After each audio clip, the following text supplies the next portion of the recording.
666 days. That's how many passed since August the 1st, 2023, when after giving 7 years of my life to running, I installed Zwift for the first time and did my first ramp test in Innsbruck. And I'm wondering, how much did I actually improve? So today I'm going to do the exact same thing, ramp test in Innsbruck. And we are going to see if this whole thing was productive or just a bigger waste of my time. And if you've been following this channel for some time already, you know I'm not a fan of ramp tests. At least not when their results are used to set your training zones. Because for a certain phenotype of rider, they can vastly overestimate the resulting FTP. But this is different. I'm not going to use the result for my training. I want to see the progression. And since my phenotype is the same and since the testing protocol is the same, the result is actually going to be very well comparable. So while I am warming up, let's talk about how my first test here went. I actually managed to get to 300 watts, but only for a few seconds. My top 1 minute power was 284 watts, which equal to an FTP of 213 watts. And since at that time my weight was 80 kilograms, it equaled to FTP of 2.66 watts per kilo. Now I have very strong anaerobic capacity. That was the case when I was running, and it is the case when I am cycling as well. So my actual FTP was definitely somewhat lower, but this was the official result of the test. So what has happened in the meantime, between the test and the one I did today? Firstly, I trained a lot. I use Xert as my training platform of choice and I love it. Secondly, I raced a lot. According to Zwift Power, I've done 126 events on Zwift, some of which were just rides, but it was maybe like 5. On top of that, I rode 100 miles around Prague, climbed Alpe d'Huez and Col de Galibier, did the longest route on Zwift and completed virtual Everesting on the grade. And here we are close to 2 years later with another fitness test.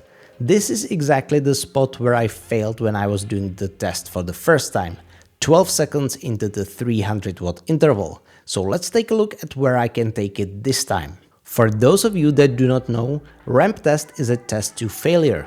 What that means is that there isn't any set of intervals that you need to complete. You basically start riding at a ridiculously low power, and each minute the riding gets harder by 20 watts. And you continue until you simply can't go any further. The only way to fail this test is to give up prematurely. You need to simply go until you physically can't do another pedal revolution, no matter how much does it hurt. The reason why I am not a fan of ramp tests is that heavily favors punchy riders with high anaerobic capacity, which is exactly my case.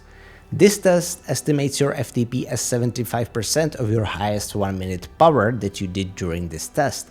But that 1 minute power is deeply influenced by your anaerobic energy stores, which basically means that if you are a sprinter or a puncher like me, you can push through this final minute with brute force. And the result of that is the test thinks you are better than you really are, while in reality your actual sustainable threshold, or in other words, a power that you can hold for a fairly long time, might be much lower.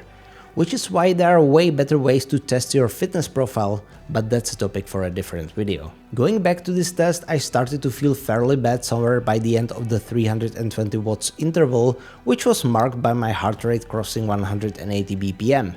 My maximal heart rate is 190, so 10 less means I'm already in the hurt locker. But I was still able to maintain a steady and high cadence, and I was actually wondering if I will be able to finish this entire course before giving up.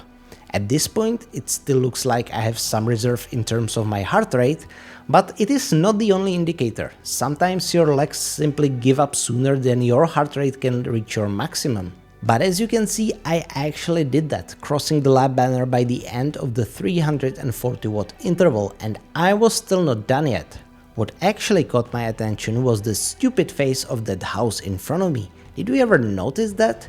It looks at you with open mouth. So at this point I'm trying to consistently remind myself that the only failure I'm going to be content with is if I can't take another pedal revolution. I kept repeating myself that the longer I keep up, the bigger difference it will make and the better video this will be. I'm now deep in the hurt locker, so for the time being I'm going to stop talking for a while, but I will rejoin you once more at the end so we can talk about the result.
Alright guys, at the end I managed to hold on 17 seconds into the 400 watts interval. I was completely spent.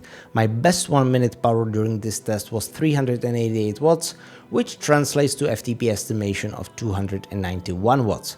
My weight right now is also lower than it was 2 years ago, currently sitting at 76 kilos, which means that the FTP estimation shifted from 2.66 watts per kilo to 3.82 watts per kilo. Like I said, my true FTP is definitely not that high. According to more reliable testing methods, it is currently somewhere around 275 watts or 3.6 watts per kilo, but I think I can be very happy with this result and with the progression I made.